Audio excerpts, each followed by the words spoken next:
dossiers et tout de suite, s'il te plaît, ok? Bon, donc Badolé, c'est bon pour le maquillage? C'est bon, t'as terminé? Ouais. Ok, parfait. Bon, tiens, prends un peu d'eau. Ouais.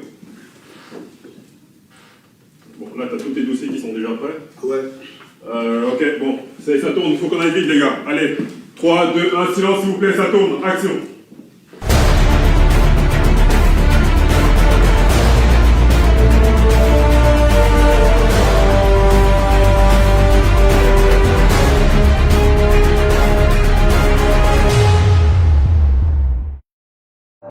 Gbagbo a fait peur.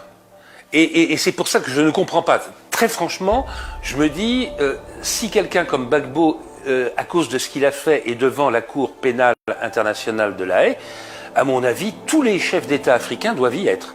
Et beaucoup de chefs européens, chefs d'État européens. Pourquoi pas mettre Sarkozy également, hein, compte tenu de beaucoup de choses qui se sont passées, donc, ou Berlusconi, ou etc. Bon, pourquoi c'est réservé aux Noirs et pas aux Blancs? Bon, il y a un tas de choses qui se posent comme ça. Mais Gbagbo fait peur. Et il n'a pas de raison de faire peur. Il n'y a pas de raison qu'il soit à La Haye. Pour moi, il n'y a pas de raison qu'il soit à La Haye. Il est socialiste, me dit Chirac. Je dis, mais Monsieur le Président, il est socialiste, comme moi je suis archevêque de Canterbury. Laurent Gbagbo a été marqué par de forts contentieux avec tout d'abord Jacques Chirac puis Nicolas Sarkozy. L'affaire du bombardement de Bouaké tuant 9 militaires français et un civil américain en 2004 n'est qu'un leurre monté par les ennemis de Gbagbo. Selon François Mattei, auteur de Libre pour la vérité et la justice, les ennuis de Laurent Gbagbo commencent lorsque, déjeunant avec Robert Bourguier et Dominique de Villepin, il refusa de financer une partie de la campagne de Jacques Chirac. Bonsoir. Borderland Investigation vous amène en immersion ce soir dans la mafia de la France-Afrique. Nous diffusons une investigation au sujet du complot franco-onusien Compaoré contre Laurent Gbagbo. Les masques de la Cour pénale internationale tombent. Oui, il fallait se débarrasser de Gbagbo parce qu'il est socialiste. Ça peut paraître surréaliste pour ceux qui ne savent pas que la traite négrière n'a jamais été abolie et que la France continue d'assassiner tous les chefs d'État africains qui n'obéissent pas à leurs injonctions. Un chef d'État africain socialiste, quelle audace! La France les préfère dictateurs, criminels et francs-maçons. Lundi le 10 septembre 2018, John Bolton, le conseiller à la sécurité nationale de Donald Trump, s'est attaqué de front à la Cour pénale internationale qu'il a traitée d'inefficace, d'irresponsable et carrément de dangereuse organisation. On parle là du tribunal universel des Nations Unies. Le tribunal universel des Nations Unies qui peut juger tout le monde sauf les Européens, les Américains. Le tribunal universel des Nations Unies chargé de juger les faits de génocide, crimes contre l'humanité et crimes de guerre peut juger tout le monde sauf les pires criminels de guerre qui existent sur la Terre depuis des siècles. Vous avez dit bizarre. Les États-Unis soutiennent un processus de paix direct et solide et nous ne permettrons pas à la CPI ou à toute autre organisation de restreindre le droit d'Israël à la légitime défense. Je souhaite transmettre un message clair et sans ambiguïté au nom du président des États-Unis. Les États-Unis utiliseront tous les moyens nécessaires pour protéger nos citoyens et nos alliés contre les poursuites injustes de ce tribunal illégitime.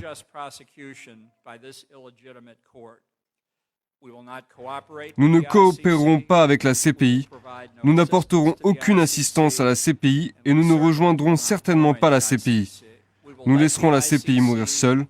Après tout, et à toute fin utile, la CPI est déjà morte pour nous.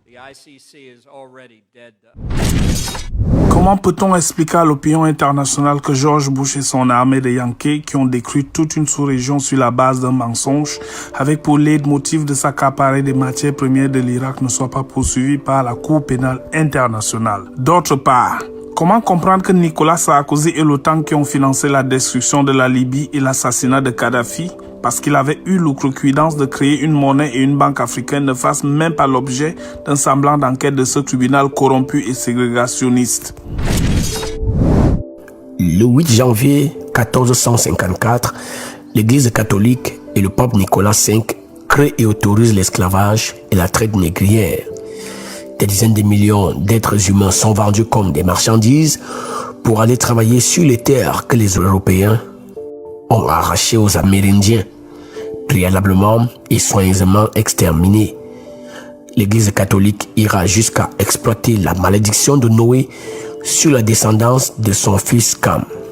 pour permettre aux défenseurs de l'esclavage de justifier l'asservissement du noir qui est considéré de ce fait comme une race maudite.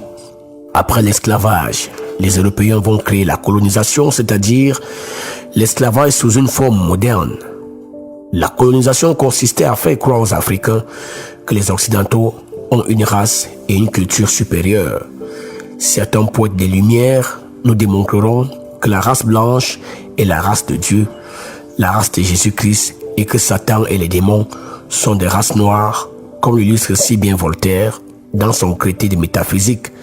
Les blancs sont supérieurs à ces nègres, comme les nègres le sont aux singes, et comme les singes le sont aux huîtres. Conclusion, la race blanche est la race du bien, la race supérieure. Pendant la colonisation, les Occidentaux ont pillé l'Afrique de ses ressources pour construire et développer le continent européen, qui, je dois le rappeler, est le continent le plus pauvre de la planète, le plus pervers et le plus meurtrier. Ils ont détruit l'Afrique, l'Amérique. Donald Trump se rend ce jeudi au Texas à la frontière mexicaine pour défendre son projet de mur. L'Asie, l'Océanie, etc. Et se sont installés en prétendant apporter le savoir. Ils se sont accaparés l'Amérique et prétendent interdire l'entrée des États-Unis aux autres races inférieures à la race blanche, si au moins ils étaient blancs. Les bras m'en tombent. Après la colonisation, les Occidentaux ont trouvé un nouveau moyen d'écraser et d'humilier davantage l'Afrique en mettant à la tête de nos États une bande d'homosexuels francs-maçons qui ont pour feuille de route maintenir l'Afrique dans la misère pour permettre aux États européens de continuer à spolier nos matières premières. Moi, Ali Bongo Ondimba, en présence du grand architecte de l'univers et de cette grande loge de maçons francs et acceptés, régulièrement tenue, assemblée et consacrée, de mon plein gré et consentement, par ceci et sur ceci, je promets solennellement que je m'acquitterai des devoirs de grand maître de la Grande Loge du Gabon, fidèlement et consciencieusement, avec zèle et impartialité, et au mieux de mes aptitudes, jusqu'à ce qu'un frère ait été dûment élu et installé à ma place. Lorsque Laurent Gbagbo gagne ses premières élections présidentielles en 2000, ayant refusé d'obéir aux injonctions des maîtres occidentaux, aux injonctions de leur bras séculier Blaise Compaoré, les Occidentaux arment Guillaume Soro et sa bande d'assassins assoiffés de sang pour déstabiliser le pouvoir ivoirien. La bande à Soro et Ouattara va livrer une guerre sans merci à un chef d'État démocratiquement élu, guerre qui va diviser le pays en deux avec à la clé des milliers de morts. Par quelle alchimie la CPI peut-elle nous expliquer que Soro et Ouattara soient libres pendant que Laurent Gbagbo croupissait en prison? Ces images font le tour du monde depuis le 11 avril 2011. Le chef d'État ivoirien Laurent Gbagbo, arrêté dans sa résidence de Cocody tel un vulgaire bandit, après 2 jours d'intenses frappes de missiles orchestrés par les missions de l'ONU, l'ONUCI et la force française Licorne. Bonjour Madame la Présidente. C'est la première comparution de Laurent Gbagbo devant la Cour pénale internationale de La Haye. L'ancien président ivoirien, capturé en avril dernier à Abidjan et transféré la semaine dernière aux Pays-Bas, a décliné son identité devant ses juges avant de dénoncer les conditions de son arrestation. C'est Laurent Gbagbo. Voilà. Mais les conditions de l'arrestation sont celles-là. C'est l'armée française qui a fait le travail. Et elle nous a remis aux forces d'Alassane Ouattara qui n'étaient pas encore les forces régulières de Côte d'Ivoire. Il est détenu à Korogo dans le nord du pays jusqu'au 29 novembre 2011, date à laquelle il est transféré à la Cour pénale internationale à La Haye. Depuis 8 ans, son procès marque le pas, piétine, subissant audition sur audition. Depuis lors, les patriotes ivoiriens parlent d'une justice de vainqueurs et d'une réconciliation factice, scellée sur l'humiliation des perdants, tandis que les vainqueurs, qui n'en ont pas moins les mains sales, continuent de verser impunément du sang, comme ici au Burkina Faso en 2016, lorsque Guillaume Soro a tenté de s'aimer la guerre pour hisser son acolyte Djibril Bassolé au pouvoir. Le 7 octobre 2017, le journal français en ligne Mediapart a publié des documents accablant la CPI, la diplomatie française et le camp Ouattara. Voici le principal document, un mail expédié le 11 avril 2011 par l'écrivain et journaliste français, aujourd'hui à la retraite, Stéphane Gompers, soit le jour même où le président Gbagbo est arrêté. Stéphane Gompers a été ambassadeur de France en Éthiopie. À l'époque des faits, il était le monsieur Afrique du ministère français des Affaires étrangères. Il y a passé 2 ans, entre 2010 et 2012. Qu'est-ce qui est en cause? Le transfert de l'ex-chef d'État ivoirien Laurent Gbagbo derrière les barreaux à La Haye n'avait pas de base légale. Ceci d'autant plus qu'au moment de son arrestation le 11 avril 2011, la Côte d'Ivoire n'avait pas encore ratifié le statut de Rome. Or, c'est par cette ratification qu'un pays marque son adhésion à la Cour pénale internationale. Donc, ni mandat d'arrêt, ni saisine de la CPI n'étaient juridiquement ou légalement possibles. Pour contourner cette difficulté, l'ex-procureur Ocampo intime l'ordre au directeur Afrique du Quai d'Orsay et à Ouattara de maintenir Laurent Gbagbo en détention en attendant qu'un État de la région renvoie l'affaire à la CPI au plus vite. Alors Fabrice Sarfi, il y a énormément de révélations dans votre enquête. Et ce qu'on leur retient en premier lieu, c'est que l'ONUCI, la force d'interposition de l'ONU en Côte d'Ivoire, et la France, qui est engagée militairement comme force impartiale, ont pris parti pour Alassane Ouattara. C'est ça que vous affirmez aujourd'hui.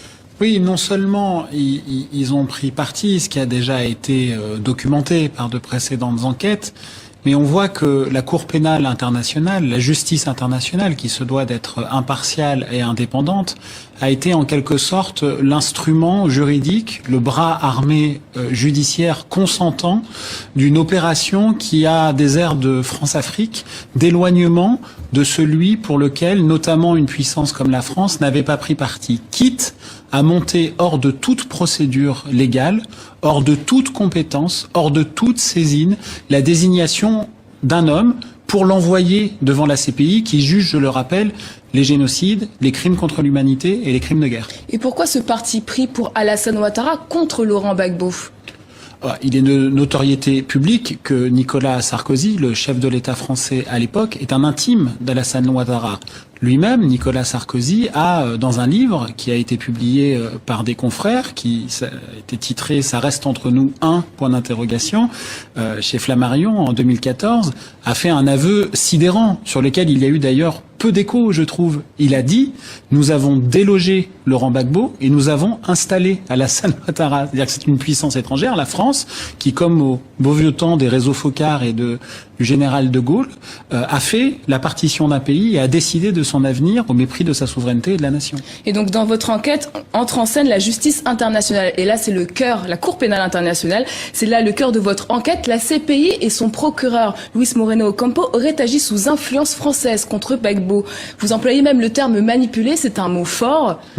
Vous affirmiez tout cela aujourd'hui. Oui, on l'affirme, ça sort pas de notre chapeau. Et nous, il s'agit pas de prendre parti. Moi, je ne suis pas juge. Il y a peut-être des choses à reprocher à Laurent Gbagbo. Mais ce que nous voyons, c'est que le premier procureur de la Cour pénale internationale, monsieur Ocampo, a été en contact, y compris direct, avec Alassane Ouattara au moins dès le mois de décembre 2010, alors qu'il n'y avait pas de troubles manifestes en Côte d'Ivoire, et qu'en avril 2011, alors qu'il n'est pas saisi, que la Cour pénale internationale n'a pas de compétences et qu'il n'y a pas de mandat d'arrêt, il prend contact avec le camp Ouattara par l'intermédiaire de la diplomatie française pour demander de surtout garder sous les verrous et emprisonner Laurent Gbagbo, et qu'il faut très vite se débrouiller pour saisir la CPI pour monter un dossier contre lui. Et justement, 7 mois après, Laurent Gbagbo est transféré à la Cour pénale internationale alors que son dossier est vide d'après vos révélations. Quels sont les éléments qui vous permettent d'aboutir à cette conclusion ? Nous ne disons pas que le dossier est vide. Il y a un procès, nous ne sommes pas juges, c'est pas à nous de qualifier ça. Mais ce qu'on voit, c'est qu'il y a eu d'un côté comme de l'autre des suspicions de crimes de guerre qui ont été commis. La Croix-Rouge internationale a notamment révélé que du côté du camp d'Alassane Ouattara, il y avait eu des massacres de populations civiles qui méritaient des enquêtes. La CPI n'a même pas émis de mandat d'arrêt dans ce dossier. Et il y a le dossier Gbagbo, à l'aune duquel on découvre que la CPI et la justice internationale, qui est une idée magnifique, mais qui est une idée nécrosée, comme nous le documentons avec notre série d'enquêtes, c'est pas le seul article, nous avons une série d'enquêtes qui s'appelle Les secrets de la Cour, en fait, n'est pas une institution ou trop peu impartiale et indépendante, mais est utilisée par certaines puissances dominantes comme un outil de régulation géopolitique, ainsi qu'une journaliste de Mediapart l'a écrit dans un livre, le joker des puissants. C'est la carte qu'on abat pour pouvoir réguler géopolitiquement certaines parties du monde. Et ça, pour qui a à cœur des idées de démocratie et de justice internationale, d'impartialité, il ne s'agit pas de choisir son camp, c'est proprement insupportable. Et en parallèle, vous mettez en avant, en lumière, les machinations un peu douteuses de Luis Moreno Ocampo.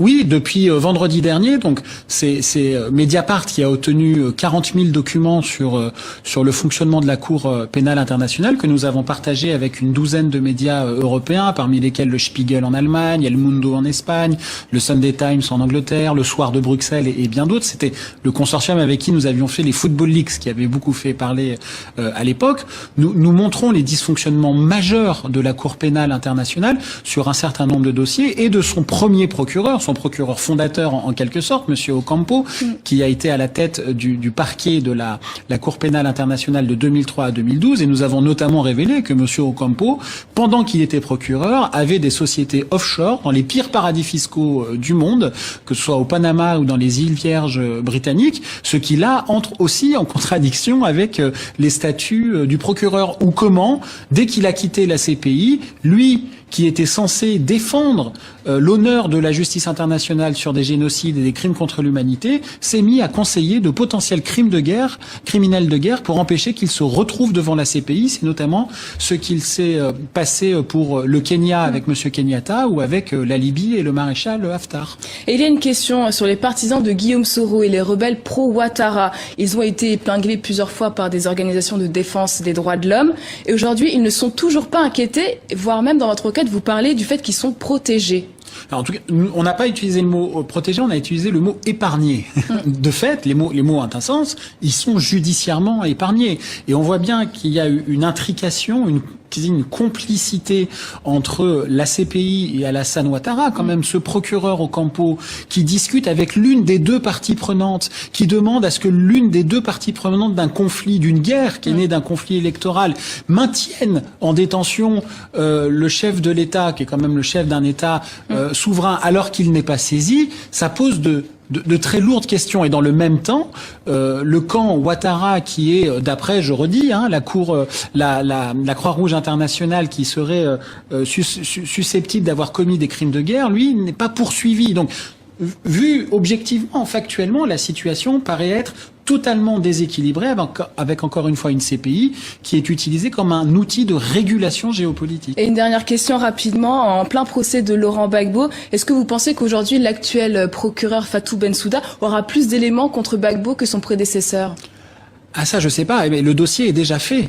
Donc alors il y a des auditions à huis clos, on ne sait pas tout ce qui se passe. Manifestement le procès a du mal à documenter ce qui est reproché à Laurent Gbagbo, mais encore une fois, moi je suis pas là pour innocenter Laurent Gbagbo. En revanche, je peux dire de manière documentée que la CPI a montré contre lui un dossier alors qu'elle n'était même pas saisie et qu'elle était dans la main de la France et du camp adverse, ce qui pose... Vous êtes l'auteur très récent de l'ouvrage Libre pour la vérité et la justice aux éditions Max Milo, un livre coécrit avec Laurent Gbagbo, l'ancien président ivoirien. De quoi est-il accusé ? Il est accusé de crimes contre l'humanité, ce qui n'est pas rien. Et alors il y a 4 épisodes de la crise post-électorale qui sont relevés. Il y a la marche des partisans de Ouattara vers la radio-télévision ivoirienne, où il y aurait eu des morts à cause des services de sécurité. Il y a le bombardement d'une colonne de femmes qui manifestaient pour Ouattara. Ce sont des faits comme ça isolés, mais où il y aurait eu des morts causés par l'acharnement de Gbagbo à se maintenir au pouvoir, bien qu'il ait perdu l'élection. Et en vérité, la seule question qui se pose, encore une fois, c'est a-t-il perdu l'élection ? Moi, je prétends, parce que j'ai étudié la question, que d'autres l'ont fait. En France, très peu. La presse française ne l'a pas fait. Gbagbo a gagné l'élection, au point que l'ONU, c'est-à-dire l'ONU en Côte d'Ivoire, a fait détruire tout le matériel électoral, les bulletins de vote, les urnes, enfin tout ce qui s'ensuit, tous les bordereaux, au moment où Gbagbo réclamait le recomptage des voix. Ce que je vous dis est contrôlable. L'ONU a fait détruire tout le matériel électoral. Ça ressemble à la volonté d'effacer les traces d'une faute ou d'un crime. Donc on revient sur les faits. En novembre 2010 a lieu l'élection présidentielle en Côte d'Ivoire. Laurent Gbagbo est président depuis une dizaine d'années. Ce scrutin donc n'est pas accepté par tous. Alassane Ouattara revendique avoir gagné avec 54,10% des voix, alors que Gbagbo aurait gagné avec 51,45%. Une victoire pourtant reconnue, je crois, selon donc le livre, par le Conseil constitutionnel. Oui, tout à fait. Donc qu'est-ce qui se passe à ce moment précis? Alors normalement, c'est la même chose. Dès qu'on aborde l'histoire ou le dossier, j'aime pas le mot parce que derrière il y a des vies, il y a des morts ivoiriens, on est dans l'exception. Combien de morts en réalité? C'est probablement plus de 16 000. Officiellement, on va vous parler de 3 000. Et dans le dossier de la CPI, je rappelle quand même au passage qu'il est retenu à peu près 168 morts à la charge des forces de sécurité de Gbagbo, mais qui faisait si on l'écoute, du maintien de l'ordre. Il était président de la République. Et il y avait des troubles. Il y avait une guerre civile. Bon. Donc c'est très difficile à compter. Puis vous savez, quand il s'agit de l'Afrique, ici en Occident, on compte pas trop les morts. On s'en fiche un peu. La vérité, c'est ça. Je parle pas pour moi, je parle pour l'ensemble de l'opinion. Simplement, donc ce qui s'est passé, c'est que il y a eu de multiples fraudes, on le sait, dans le Nord. Le Nord était contrôlé par les rebelles qui étaient à la solde de Ouattara. Je dis à la solde parce que Ouattara a financé la rébellion, de l'aveu même des rebelles. Il y a des preuves de cela. La France a aidé les rebelles à entrer en Côte d'Ivoire et le pays était occupé à 60%. Donc les élections se sont passées dans ce contexte-là, ce qui est très compliqué.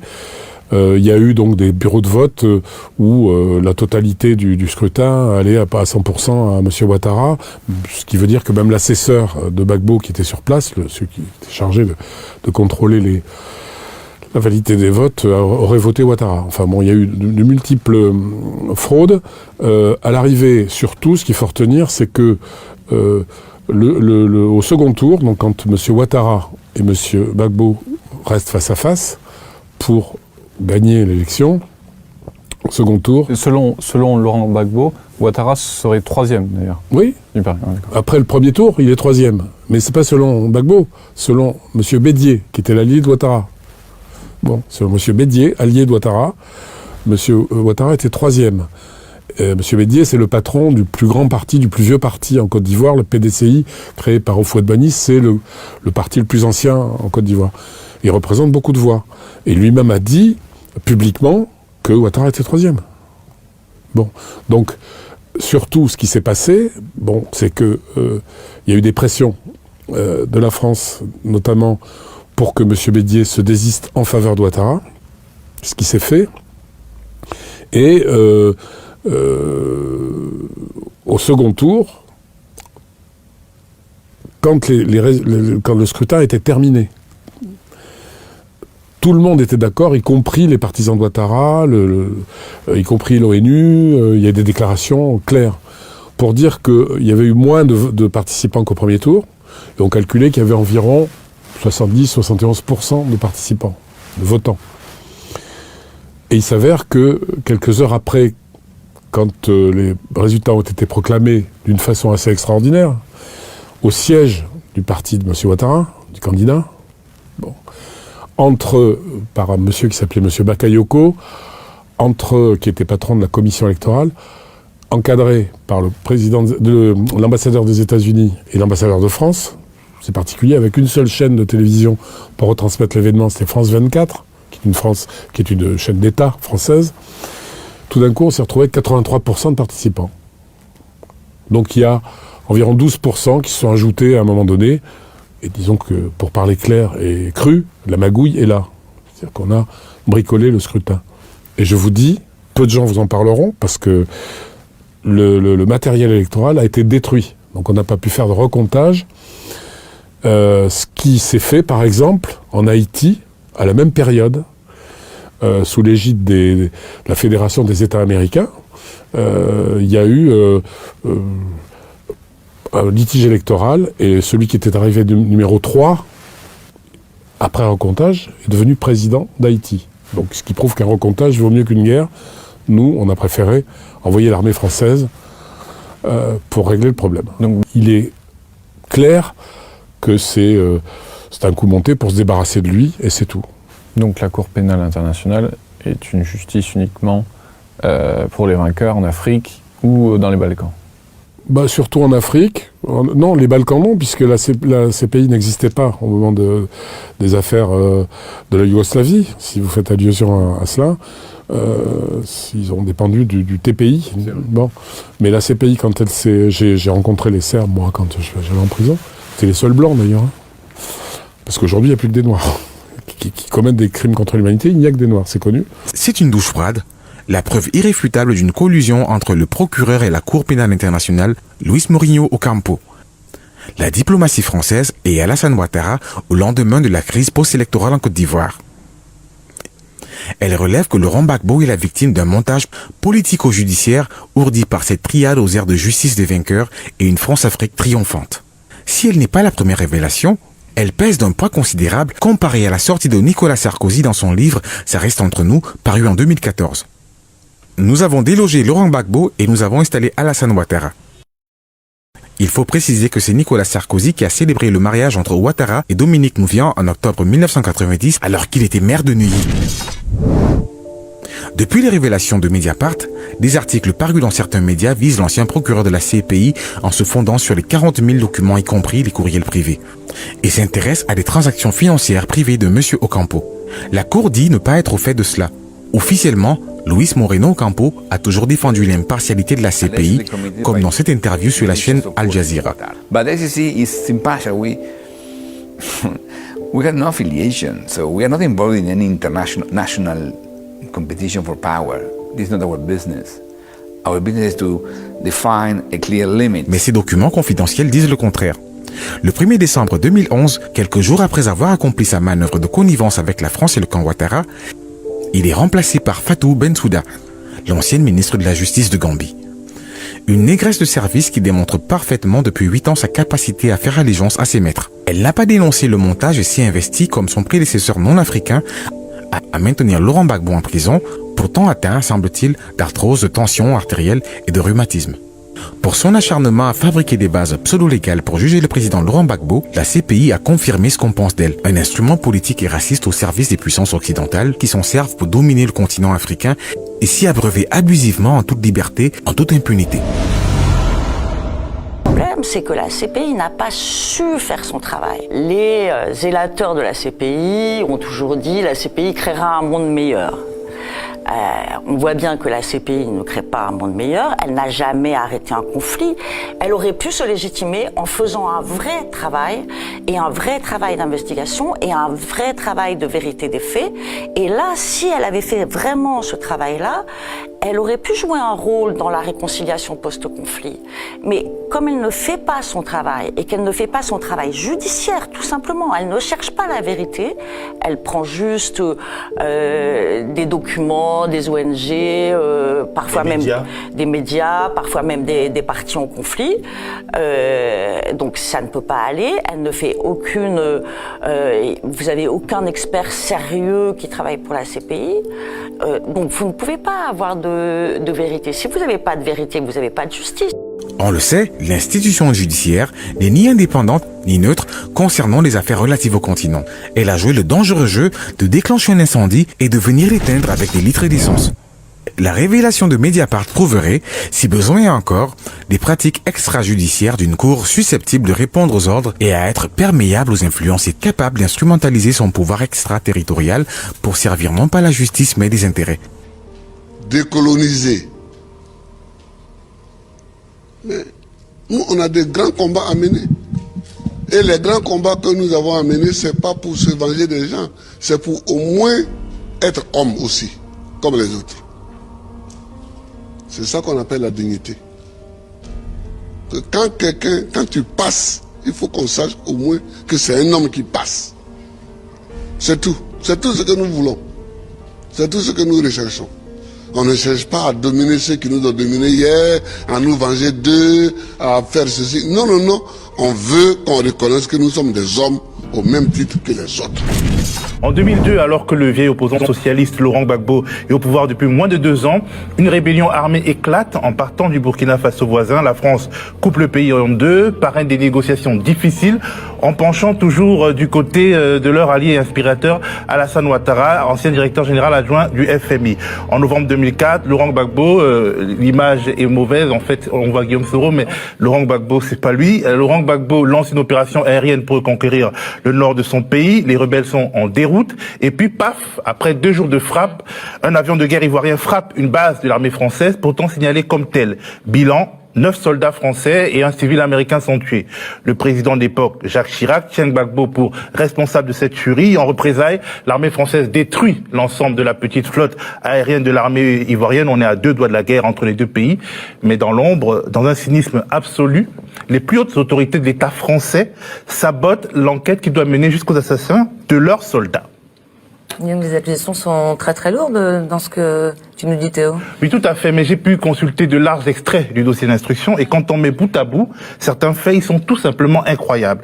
Dès le 6 novembre, jour du bombardement, les gendarmes français à Bouaké, ils sont présents, ils veulent lancer l'enquête de crimes flagrants, mais ils ont besoin du téléphone satellitaire des militaires pour avoir l'autorisation de Paris et lancer leur enquête. Les militaires refusent, catégoriquement. Les militaires interdisent également aux gendarmes de recueillir les éléments de preuve sur place. Les corps des victimes ne sont pas autopsiés, en violation parfaite de la loi, ça tombe bien, l'enquête n'est pas encore ouverte. Plus grave, au plus haut niveau de l'État français, on s'arrange pour sauver la mise à ceux qui sont manifestement les auteurs du bombardement. Il s'agit des pilotes qui ont lâché des bombes sur des soldats français. Ce sont des mercenaires biélorusses, recrutés par le pouvoir ivoirien de l'époque, par l'intermédiaire de Robert Montoya, un ancien gendarme français qui a travaillé avec François Mitterrand. Ce qui est bizarre, est qu'à plusieurs reprises, les autorités françaises se gardent d'arrêter ces pilotes biélorusses. Après le bombardement de Bouaké, ils atterrissent à Yamoussoukro, tranquillement, à l'aéroport de Yamoussoukro, tenus par des militaires français, qui les laissent filer. Alors, les Biélorusses prennent la route, ils traversent le Ghana, ils arrivent à la frontière avec le Togo, ils sont arrêtés par les autorités togolaises, qui proposent aux Français de les leur remettre. Les représentants de la France au Togo reçoivent des instructions claires, ne pas s'occuper de cette affaire, ne pas s'en mêler.